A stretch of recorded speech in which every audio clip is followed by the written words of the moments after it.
The town of Blackwood Hollow was no stranger to whispers, but on the morning of March 3, 1937, those whispers turned into gasps of horror. Margaret Langley, the wealthy widow of a late steel magnate, had been found dead in her estate, locked inside her own bedroom. The room was bolted from the inside. No sign of forced entry. No footprints on the polished wooden floor. The only people in the house that night had been her loyal maid, Edith, her ambitious nephew, Charles, and the trusted family lawyer, Mr. Alden Finch. When Detective Julian Mercer arrived, he was met with tense faces and the suffocating scent of old money. He was a sharp man, with a mind as precise as a scalpel and a knife for deception. As he examined the lifeless body of Margaret Langley, lying on her ornate bed, he knew one thing for certain: this was no natural death. Margaret Langley's face was frozen in an expression of terror, her hand clutching at the lace collar of her nightgown.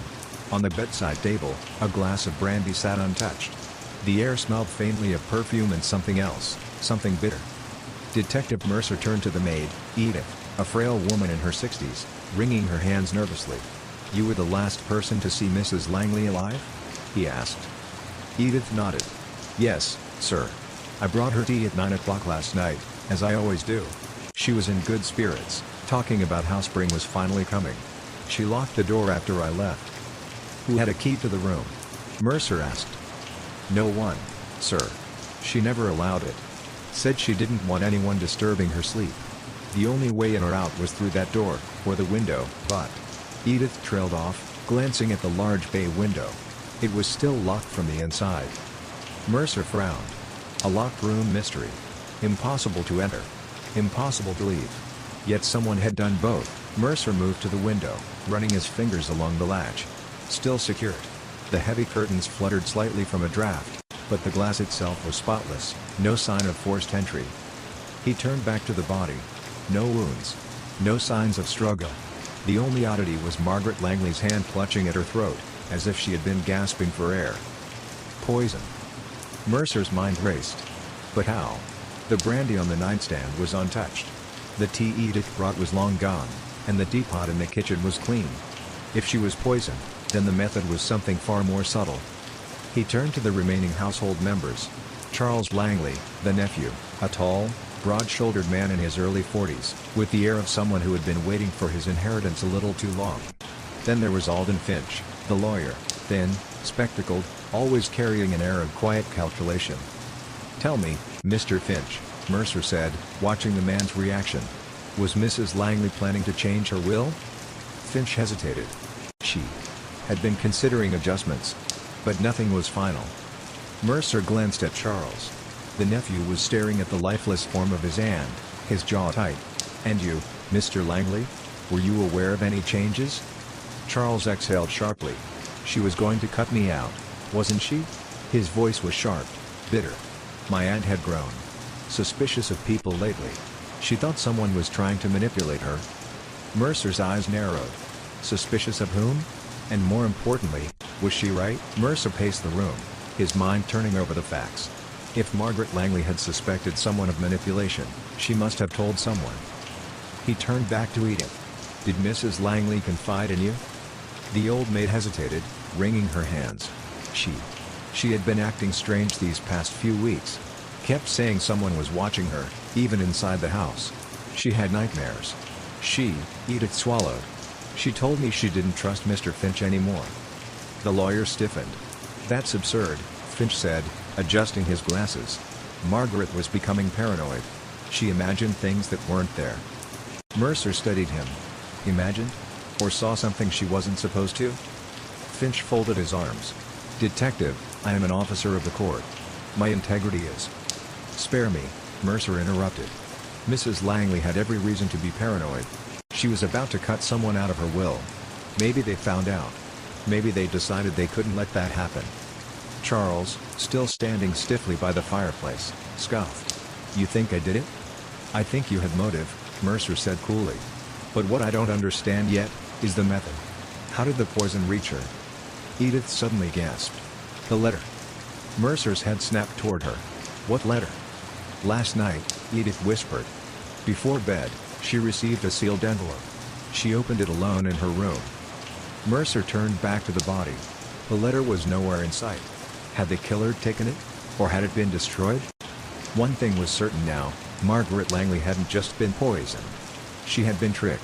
Mercer's eyes swept over the room once more. If Margaret Langley had been poisoned through a letter, then the killer had found a way to deliver the toxin directly to her, without needing to enter the locked room afterward. He turned to Edith, who delivered the letter. The maid hesitated. "I don't know, sir. It was already in the Evening Post when I brought it in. It had no return address." No return address. Mercer's gut told him this letter was the key. If it contained poison, the paper itself must have been treated with something deadly, something that would absorb through the skin upon contact. He needed to find that letter. "Where does Mrs. Langley usually dispose of her correspondence?" he asked. "In the fireplace," Edith said, pointing toward the corner of the room. Mercer strode over, kneeling beside the cold ashes. He carefully sifted through them until he found a partially burned scrap of paper. The edges were singed, but a few words remained legible. "Warn you before it's too late." Mercer's pulse quickened. Warn her? About what? He turned back to Charles and Finch, both watching him with unreadable expressions. One of them, or perhaps someone else entirely, had sent this letter, knowing Margaret would touch it. But what if she had understood the warning before she died? Had she realized the truth too late? Mercer carefully placed the charred fragment aside. If the letter contained a warning, that meant someone had tried to save her, but had it been too late, or had she ignored it? Turning to Charles and Finch, Mercer watched their reactions closely. Who would want to warn Mrs. Langley? Who knew she was in danger? Finch adjusted his glasses, his voice smooth but guarded. "Detective, with all due respect, she was a woman of wealth and influence. She had many acquaintances. But few she trusted," Mercer cut in. "And if she was poisoned through that letter, the sender may have known it was coming." Charles crossed his arms. "So you're saying the killer wasn't the one who sent the letter?" "Not necessarily," Mercer replied. "But if the letter was meant as a warning, then whoever sent it either knew about the murder plot, or was part of it." Edith suddenly gasped, her wrinkled hands flying to her mouth. "The other letter." Mercer turned to her. "Another letter?" The maid nodded frantically. "I forgot. There was a second letter in the post that night. I left it in her study. It was unopened when I last saw it." Mercer didn't hesitate.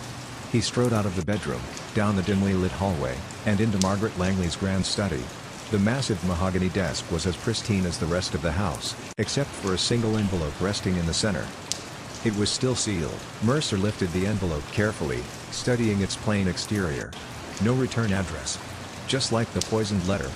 But unlike the first, this one had never been opened. He glanced back at Edith, who stood trembling in the doorway. "You're sure this was delivered on the same night?" "Yes, sir," she whispered.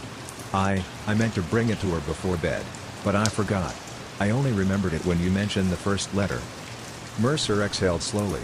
This letter, untouched, could hold the answer. If the first had been poisoned, this one might be from the same sender. But was it another warning? Or something even more sinister? He reached for his gloves, carefully tearing open the envelope. Inside was a single sheet of crisp white paper. The handwriting was bold and precise. "You're in danger. He is already in the house." A chill ran through Mercer's spine. He turned back to the others, his eyes scanning their faces. Someone in this very room had murdered Margaret Langley. And someone else had tried to stop them. Mercer's pulse quickened as he read the note again. "He is already in the house." The sender had known that danger was immediate. He turned to Charles and Finch. One of them had everything to lose. One of them had killed Margaret Langley before she could act. A realization hit Mercer like a lightning bolt. The letter had warned her. That meant Margaret had known something, but she hadn't called for help. Why? Then he remembered, the untouched brandy. Mercer strode back to the bedroom, picked up the glass, and sniffed. Nothing. Then, reaching for a nearby bottle, he poured a small amount into the glass and stirred it with a silver spoon. Instantly, the liquid darkened. He looked up, his eyes locking on Finch. "You poisoned the brandy." The lawyer's face paled. "That's ridiculous." Mercer's voice was cold. "You thought Margaret would drink before bed. She never did. But when she received the first letter, the one with the poison, she must have realized something was wrong. Maybe she even suspected you. So she did what any cautious person would, she burned the letter." He pointed to the fireplace. But the poison was already on her hands. When she touched her face, it was enough to kill her. A tense silence filled the room. Then Finch exhaled, his expression shifting from fear to something darker. "Clever, detective," he murmured. "I almost regret underestimating her." Charles lunged forward. "You bastard." Mercer held up a hand. "No need. He won't be going anywhere." The sound of approaching footsteps echoed in the hallway. The constable had arrived.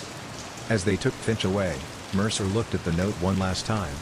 Someone else had sent that warning. Someone who had tried, too late, to stop a murder. But the truth had won in the end. Margaret Langley's secrets had died with her. But her killers? Those would live forever behind bars.